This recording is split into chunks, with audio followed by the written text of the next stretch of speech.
This is the Care Game, a family game that facilitates discussions about care.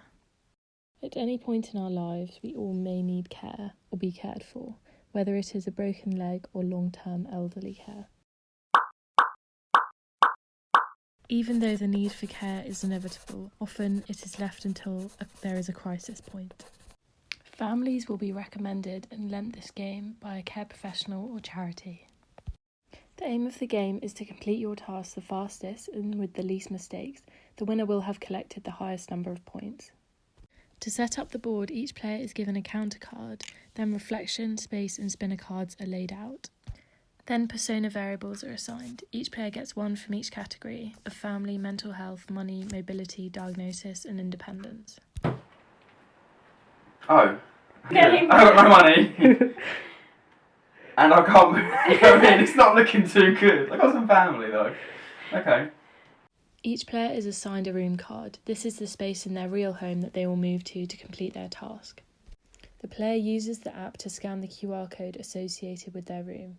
They will then be instructed to move to this space and given a to-do list. They will perform the task whilst giving care to another player signified with a button. Players will lose points for mistakes and gain points for speed and care of another player. These points will amount to a plus or minus score. The player will move forward or back this number of spaces. Players now reflect upon purple card prompts to think about what happened in the tasks and why. Then the spinner is spun and further scenarios are explored. If I was this person, I would feel... I think one of the saddest things here is that you have no family to speak of and have no independence. So I imagine loneliness and social isolation being a huge problem. So I've probably got my 4 children are all on speed. Well, I like the fact that you move from an individual reflection and possibly a discussion about this to then a question which you all work on together and work out the answer. I think it's a nice build-up. I try and do that. Oh, really? Yeah. The gamification of this conversation process allows for an engaging and fun way to start gently talking. The incentive to play is the enjoyable time you can spend with your family, but once the game ends, there is a longer lasting impact. The ideas, thoughts and feelings gathered here can be manifested into the players' real lives. This links heavily to my personal values that put experiences, people and fun first.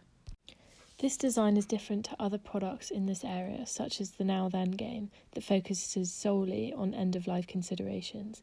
The game I am proposing harnesses virtual technology to have a more realistic simulation. It uses narrative and personas to engage players. The game has 6 parts: the app, the counters, the board, the cards and the spinner. Play tests throughout determine the game mechanics. The first used a very simple version. The feedback was to create more of a narrative. The second board was developed with cards to become part of the simulation. However, the balance between meaningfulness and fun was lost. The graphics were too bland. The next prototype was then developed, which became more fun and immersive with virtual simulation and the idea of a task-based game. I tested it with a social dialogue expert and a long-term carer who's worked in an elderly home and as a nanny, which helped me develop clearer instructions and graphics. The app was based around the idea of attention and time, which are key themes that come up when potential users are asked about care. The board itself will be an anti-scratch laminate to be suitable for a family setting.